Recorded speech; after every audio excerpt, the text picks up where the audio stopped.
Sa number 10, 33 tanan ka mga areas nga ginaserbisyohan sang Negros Power ang mahimo maka-eksperyensya sang tig-duha ka oras nga brownout nga nagsugod las 2 subong nga hapon tubtob karon las 11 sang gabi.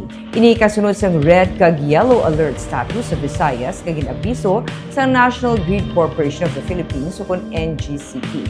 Kulang ang power supply sa Visayas, gani ginapatuman ang manual load shedding o kung ginapaigo-igo lang ang available nga power supply, gani ginabulos-bulos ang brownout.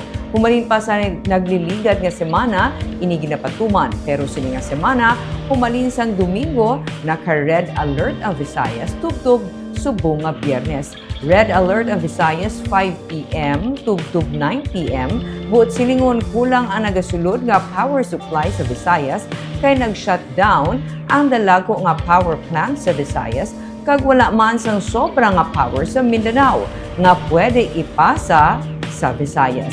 Yellow alert naman 1 p.m. tubtub 5 p.m. kag 9 p.m. tubtub 10 p.m.